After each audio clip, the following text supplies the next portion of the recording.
What we will be flashing, Ms. Acosta, is our disbursement voucher dated December 20, 2022. Do you see your signature in the document? Yes, ma'am. Can you please direct us where signature is? Would I be correct? It is at the bottom left, Yes, ma'am. which Yes. means that you were the one who received the check Yes, ma'am. with the number 244,027. This is December 20, 2022. Yes po. Across your signature is your name, Gina F. Acosta. Yes, ma'am. You confirm this? Yes, I confirm po. Just for the record, Ms. Acosta, do you confirm the authorship of this signature appearing in the disbursement voucher? Perma niyo po ba ito? Yes, ma'am. Yes. And since you were the one who received the disbursement voucher, it is understandable that the check is issued to your name. Yes Tama po. po? Tama po, ma'am. Can we flash the check, Secretariat, please? Would you confirm to us that this is the check that corresponds to the last quarter of 2022? Yes, ma'am. I confirm. Yes. What did you do with this check, Ms. Acosta? Ano pong ginawa niyo sa checking ito? Pag tinatawagan na po ako ng aming cash division na okay na po yung cheque sa Sandali po. Sino po yon? cash division po Cash division po ng ng Office of the Vice President. Office of the Vice President. The check is in your possession already. Nasa inyo na pong pangangalaga. Ano pong ginawa niyo dito sa cheque na to? Magpa-encash po sa Land Bank. Nagpa-encash sa Land Bank. San po ba particular branch nyo in-encash itong cheque na to? Sa Land Bank Show. Land Bank Show Boulevard. Opo. Can you please read the amount indicated in the check? How much is this check? 125 million pesos po. And can you please enlighten us? Kailan nyo po ba ito in-encash? December 20, 2022. And that is the same date as the issuance of the check. Yes, ma'am. Mabilis lang ho ba maggawa ng cheque sa inyo? Mabilis lang po ba? Sa tingin ko mabilis kasi andyan naman agad ang cheque po. As a matter of fact, ma'am, the date of the disbursement voucher, the date of the check, and the encashment of the check are the same. That is December 20, Yes po. 2022. And please walk us through. Paano ho ba ninyo ginawa itong encashment ng checking ito? Medyo nakakapaisip lang po considering the huge amount equivalent of this check, 125 million. Physically, napakahirap po nitong bit-bitin. Tama po ba, Ms. Acosta? Tama po, ma'am. Kayo po ba'y may kasama when you did the encashment of this check? Meron pa akong kasama, ma'am. Sino pong kasama nyo? Si Asik Limuel Ortonio po. ASEC Limuel Ortonio. Do you confirm that he is the same Assistant Chief of Staff? Yes, ma'am. Aside from ASEC Ortonio, may kasama pa po ba kayong iba? Wala na po. Kayong dalawa lang po. Yes po. At saan nyo po nilagay itong perang ito after the check was encashed? Nilagay po sa 4 na traveling bag. Paano nyo po ito nabitbit? Pagkatapos po, kung ang pera po ay nasa 4 na bag, tinutulungan po kami ng security guard ng Land Bank na isakay po sa sasakyan. Okay, from Shaw Boulevard, saan nyo po dinala itong perang ito? Sa office namin po, sa OVP office. Sa OVP, was it your office or was it the office of the Vice President? Meron po akong isang office doon na nakalagay po ang aming vault. Gaano po ba kalaki yung inyong vault? Mga 4 feet, tapos 3 po. 3 Opo. na 4 feet na Opo. vault. Oo. Balikan po. ko po yung bag na na-mention nyo kanina. Can you please describe to us? Gaano po kalaki? Anong itsura ng bag? You said there were 4 bags where you placed the entire amount of 125 million. Yes po. Color black. We are showing this Jim duffel bag. Is it similar to that, ma'am? Dako pa ana, ma'am. Mas malaki pa nito, ma'am. Mas malaki pa po dyan. Yung bawat bag ho na mas malaki pa dyan, gaano po ang laman? Mm,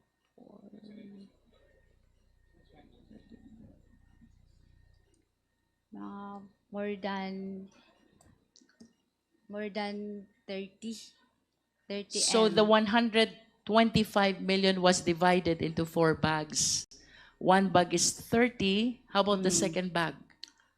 30 po. 30 also. The third bag is? Minsan po ma'am, more than 30 po. A little more than Oo, 30. 30. And the fourth bag is more than 30 also. Oo. The total of which is 125 million. Ilan ho ba security guard yung tumulong sa inyo? Nung nilagay na po ang pera sa bag, 2 pong security guard ng Land Bank po. Land Bank, Show Boulevard. Opo. Tanong, Miss Acosta, hindi po ba kayo natakot magbitbit ng ganito kalaking halaga na pera? Considering the possibility na baka ma-hold up kayo. Remember, you're covered by a Fidelity Fund, bond. Yes And po. one of the reasons is the possibility of losing this huge amount of money. Yes, ma'am. Bukod po ba kay Mr. Ortonio, sino pa po bang kasama niyo sa sasakyan? Driver po. So there were 3 of you only. 2 pong sasakyan, ma'am. 2 drivers? Opo, isa po ang nagda-drive sa akin, isang sasakyan. Tapos isang sasakyan po ang sinasakyan ni Asik Ortonio. And were you seated, so you mean you are seated on different cars? Yes, ma'am. Yung isang sasakyan, ang kasama niyo po'y driver lang, and the other car, Mr. Ortonio and the driver. Yes, ma'am. Balikan ko po yung question ko, Miss Acosta. Hindi po ba kayo natakot, ninervyos, nag-alala? This is 125 million. Natakot po, ma'am. Kaya nagpasama po ako kay Asik Ortonio po. And do you believe that Asek Ortonio has the capability to secure not just you, but even the 125 million? I believe po kasi lalaki naman po siya kaysa babae ang ikasama ko. Nag-convoy po kami, ma'am. Yeah, usually, ang mga hold-uppers po may mga barel. Tama po ba? Yes Si po. Mr. Ortonio po ba, does he have a firearm also? Hindi ko po alam, ma'am, kung may dala siyang baril, Then ma'am. what gives you the confidence na pagkasama nyo si Asek Ortonio, okay na kayo? At least 2 sasakyan po, ma'am. Hiwalay. At least kung maano man, ma-hold up man, meron pang isa. Yan po ang nailagay sa isip ko, ma'am. Kaya takot. So, ibig sabihin, ma'am, during the time that you were encashing the check, you are entertaining the possibility na baka kayo ma-hold up. That's why you said, kung ma-hold up man yung isa, may tirang isa. Do you confirm that, Yes, ma'am. Yan po ang nasa isip Miss ko. Acosta? Kung ganun naman pala, na iniisip nyo na yung possibility of hold up, bakit hindi po kayo nagsama ng mga taong makakatulong nyo to secure the huge amount of money? Kayo po ba'y ilan doon sa OVP? Wala po bang security guard doon or security officers or perhaps the member of the security team of our Vice President who could have helped you secure this huge amount of money? Meron naman po kaming security, ma'am. Pag dating namin sa office, nakaabang na po kung sino po yung in charge o sino po yung naka-duty na BPSPG po, ma'am. But of course, you will agree with me that the danger lies not only at the entrance, not only at the bank, but in the entire thoroughfare leading to your office of the OVP. Tama po ba? Yes po, pero Balikan dasal ko po po ako. yung tanong ko kanina, Miss Acosta. Ang sabi niyo po kanina, iniisip niyo na habang nag-encash, kung ma-hold up yung isa, may tira pang isa. Bakit Simba hindi po kayo nagdala ng security to help you secure the huge amount of money and even your life, Miss Acosta? Of course, we're watching news, di ba? Cellphone lang, namamatay na. Small amount of money lang, namamatay na. How much more this 125 million pesos, which apparently do not belong to you, but belong to the government. Kasi ang driver po namin, ma'am, ay member po siya ng BPSPG.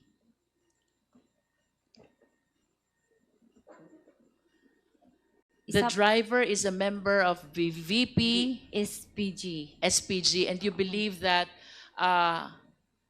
being accompanied by that driver is enough for you to secure that money. At that time, yan po ang Yun po nasa iniisip isip nyo. mo. Opo, ma'am. Okay. Kanina po nabanggit nyo, tinutulungan kayo ng mga security guard. Opo, ma'am. In what sense? Ano pong tulong ang ibinibigay sa inyo ng mga security guard ng Land Bank? Pag ang pera nasa land bank na, pag karga po from land bank to sasakyan, sila po ang Ang tulong po nila sa inyo ay para lang sa pagkakarga ng pera Yes, ma'am. from the teller's counter papunta sa Sasakyan. sasakyan. Opo, ma'am. Naalala niyo po ba kung sino itong mga security guard na ito? Hindi ko maalala, ma'am. Ms. Acosta, this is 125 million. After encashment, you brought all of this to your office where you said you have 3 volts, 4-footer, 3 volts. Tama po ba? Tama po, ma'am. Okay. Magkano po kaya ang laman nung isang 4 feet na volt? Magkakasya po ng 40M. 40M? Opo. Ang isang 4 feet? Ang isa, magkakasya po ang 40M. Kasya. Opo. Sikip, sakto. Sakto-sakto lang po. Sakto po. So kung meron po kayong 3 volt, nung wala pa po ba itong 125 million na ito, wala bang ibang laman yung 3 volt nyo? Wala pa po kaming vault nung wala pa kaming confidential funds. So kailan lang po kayo nagkaroon ng confidential fund? Year 2022 po. Last quarter of Yes po. 2022. Yes And po. would you confirm, kaya lang po kayo nagbumili? Tama po ba yon? Yes, Kaya lang po ma'am. kayo bumili Yes, ng ma'am. 3 Yes, ma'am. na tig 4 feet ang laki Yes, ma'am. na volt ay bilang paghahanda dito sa inyong confidential fund. Yes, ma'am. Sabi niyo po kanina, ang isang volt ay naglalaman ng 40 million. Yes po. 3 po yung volt. That will be equivalent to 120 million. Yes po. Saan niyo po nilagay yung labis na 5? Pinagkasyahan ko po yung... Siniksik nyo na po. Oo, ganyan, sinisiksik. Siniksik niyo na. And then, since part of your job as a special disbursing officer is the disbursement of this amount, please enlighten us.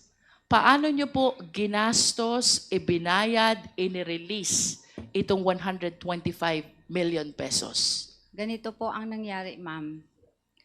Nang ma-encash na po ang kwarta, ang pera, ay ang cheque, nag-inform po ang aking head of agency na i-release ko po sa aming security officer. So while on the way na po ako papuntang office, I called up the security officer informing him na na-encash ko na po ang cheque. You informed the security officer? Yes po, ma'am. Can you please mention the name of the security officer? Si Colonel Nolasco din ho ba yan?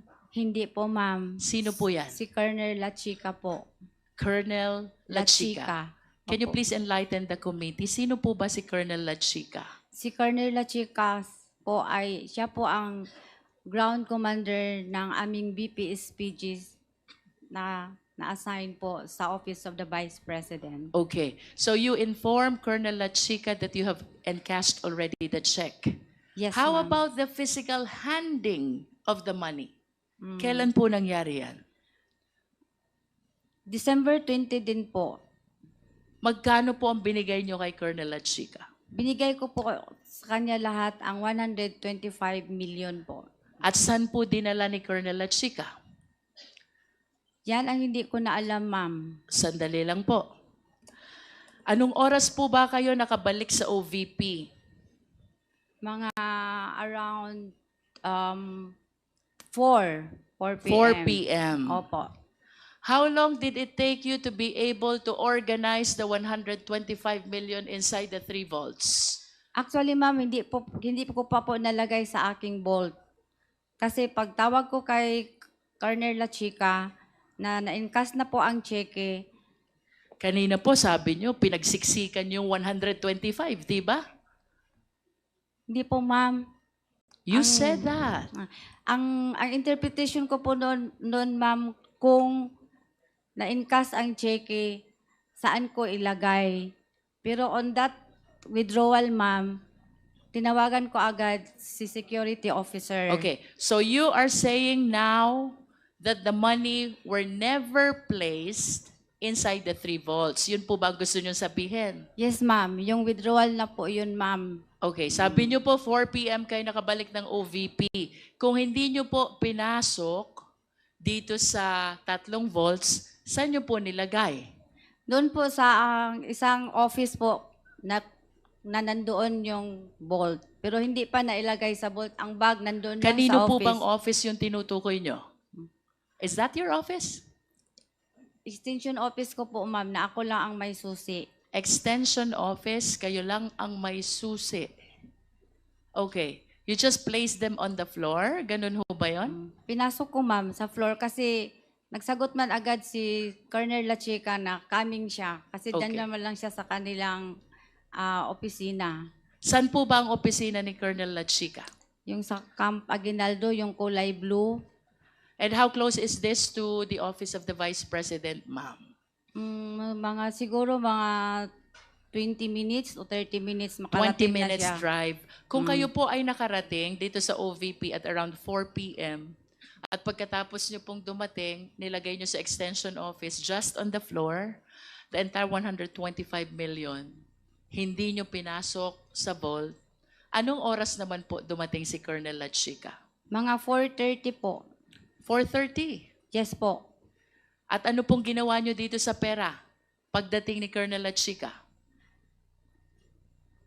Nagpunta po kami sa office na yon, i-open ko yung office, tapos nirelease ko sa kanya ang 125 million at pinareceive ko siya sa kanyang, may listahan po kasi siyang binigay po sa akin, ma'am, considering na kami po ang gumagawa ng physical and financial plan. After mga 2 weeks, nagbigay na po siya ng advance copy ng kanyang request for funding. Ang tawag ko noon, listahan ng kanyang object of expenditures po. Listahan ng Object of expenditures po. object of expenditures. Yes po, ma'am. Okay. So ito pong listahan ng object of expenditures ibinigay sa inyo ahead of your encashment. Yes, ma'am. And can you please enlighten us? Kwentuhan niyo po kami. Ano pong nakalista dun sa object of expenditures, please? Object of expenditures, programs, ano po, identify po yung mga programs or ano ang gawain niya. Tapos with Ano po yung corresponding mga amount. programs, Miss Acosta? Example po, yung program ng purchase of information, payment of rewards, na may kaakibat na po na You amount. must be referring to the accomplishment report, Miss La Chica. Miss Acosta. Yes po, yun po ang binigay niya sa akin, ma'am. Pag sinabi niyo po bang object of expenditure? Ang tinutukoy niyo po ba accomplishment report? Dili, ang ibig Yes or no, ma'am? Pag sinabi niyo po bang object of expenditure, are you referring to the accomplishment report? Yes po. Yes. Paano po kayo nagkaroon ng accomplishment report? Kaka-encash niyo pa lang. Yun po ang binigay niya sa akin, ma'am. Kasi yung pong mga identified na object of expenditures, yan po ang ginagawa niya doon sa pag-implement po ng confidential I programs understand, and Ms. design. Acosta. But if you will tell us that that object of expenditure pertains to the accomplishment report, I hope you are reminded, ang accomplishment report po ay saka ginagawa kapag fully implemented na lahat ng programs. Now, this brings us to a bigger question. Kaka-encash nyo lang? May accomplishment report na agad kayo? How can this be possible, Ms. Acosta? Hindi pa po yung final na accomplishment report, ma'am. Ang basis ko So, lang po yun kung magkano po Ilang ang klase i-release ho ko sa bang kanya. accomplishment report tayo meron? Isang final at isang hindi final? Is that what you want to tell us? Yung binigay po niya sa akin is for me lang po at sa kanya. Para lang sa aming dalawa, ma'am. Hindi po yun yung final na accomplishment report after the implementation of the program under confidential funds po. Okay, if you are saying that this is not yet final, then walk us through, enlighten us, narrate to us, ano ho bang pagkakaiba nung sinasabi niyong hindi final doon sa final? Ang amount po, ma'am. Amount. Yes po, ma'am. Okay, can you please be specific? Because we have here an accomplishment report for the last quarter of 2022. And since kayo naman po ang gumawa nito, and you prepared already for this hearing, I suppose, you are aware by heart kung anong laman ng accomplishment report na ito. Ano pong pagkakaiba nung hindi final sa final? Yung amount po, ma'am. Example, yung payment of rewards. Okay? Tapos, yung... Ano po yung hindi final na amount? Yung amount... Okay, to guide Ms. Acosta, Secretariat, can we please flash the accomplishment report for the last quarter of 2022?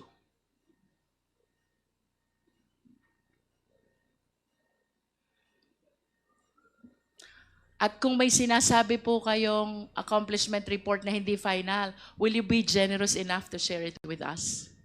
Wala po akong dala ngayon, ma'am. Yes, but for the next hearing, will you be willing to submit it to the committee?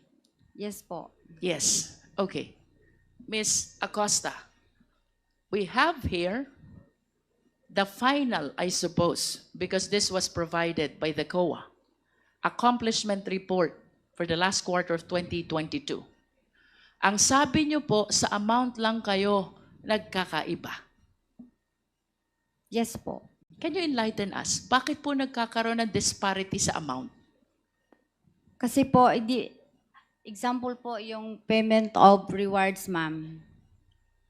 Ang nilagay, hindi ako makakita. Secretariat, can we provide instead a copy? You were pertaining to payment of reward. Ang nakalagay po dyan is 10 million. Yes, ma'am. Ano po bang nakalagay doon sa hindi final? Ang nilagay lang po niya doon is 8 million po. Okay. How about the purchase of information? So far, ito lang po ang aking maalala, ma'am. Ma-confirm ko sa'yo na 8,000 lang po ang proposed object of expenditure na binigay sa akin ni Sir La Chica. Ms. Acosta, with your object of expenditure, would you confirm with me na kung anong items ang nakasulat sa object of expenditure, yun din po ang nakasulat dito sa accomplishment report. The only difference is with respect to the amount. Tama ho ba? Tama po. Tama. At ang inyo pong sinusunod ay yung object of expenditure na binibigay sa inyo ni Colonel Lachica. Tama din po? For releasing po. For releasing. Opo. But nevertheless, who prepared the object of expenditure? Si Sir Lachica po, ma'am. Sir Lachica.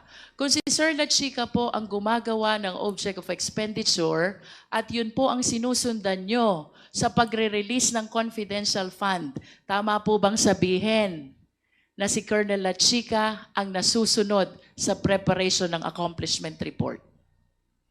Yes po. Pag binigay niya sa akin ang final na accomplishment report po niya, ma'am, after po, maubos na ang pera at na-implement na niya lahat ng maayos ang activities. I will remind you of your answer, Ms. Acosta. Ang sabi niyo po, si Colonel Lachica ang nasusunod sa preparation ng accomplishment report. Tama po? Yes po, ma'am. Okay. I wish to direct your attention to the left bottom portion of this accomplishment report. It says, prepared by Special Disbursing Officer, Gina F. Acosta. Yes po. Is this not contradictory to what you said na ang nasusunod ay si Colonel Lachica? Pag final ko nito, ma'am, gibase ko po to sa binigay ni Sir Lachica na final accomplishment report.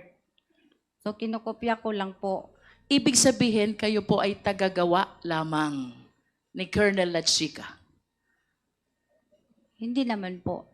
So ano pong ibig sabihin nyo? Na ang sinusundan nyo ay kung anong gustong ipalagay dito sa accomplishment report, which is based on the object of expenditures provided by Colonel Lachica.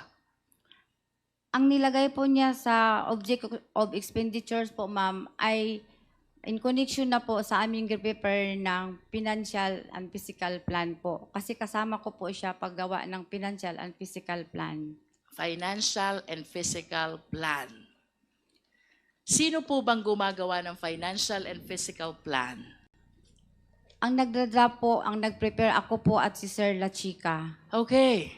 Ano po ba ang trabaho ni Colonel Lachica? Malapit na po akong malito.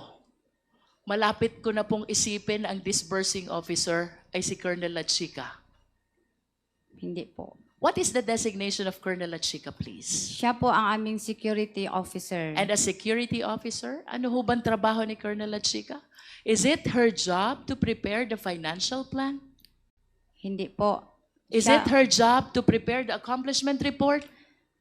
In the financial po, siya po ang magbibigay sa akin ng information or guide kung ano po ang magiging confidential activities po in relation sa confidential funds po na gagamitin. I hope you realize, Ms. Acosta, that you are the special disbursing officer. Yes po, ma'am. Alam ko po. And part of your job is to prepare the financial plan. Yes po. As a matter of fact, the financial plan does not bear at all the signature or the name of Colonel Lachica. Yes po, pero sa kanya po ako humingi ng inputs or information with regards to the implementation of all the projects included under confidential funds po. If you're asking for the possible program, subject of expenditure, is it correct to say that you are soliciting some information only and not necessarily the one working with you in the preparation of financial plan? Magkaiba po yon. Ang hinihingi ko po sa kanya, ma'am, is mga inputs po or guidance in preparation for the financial plan, especially related po sa confidential activities po. Ms. Acosta, do you understand your job as a special disbursing officer? Yes, ma'am. This is very significant job Yes, ma'am. because it entails so much trust and confidence. Yes po. Because you are the one in charge of taking custody of the huge amount of money. Tama? Yes, ma'am. As a matter of fact, to ensure the fidelity of this money, nire-require pa kayo ng fidelity fund, bond. Ban. Tama po ba? Yes, ma'am. Then why do you keep on pointing to Colonel Lachica? Kasi siya po ang may alam kung i-implement na po yung mga project under confidential plan funds. Who will be responsible in case this money is misappropriated? Who will be responsible in case this money is lost? Who will be responsible in case this money went to the wrong person? Sino po ba ang magiging responsable? Ako po. Because you are the special disbursing officer and not Colonel Lachica. Yes po.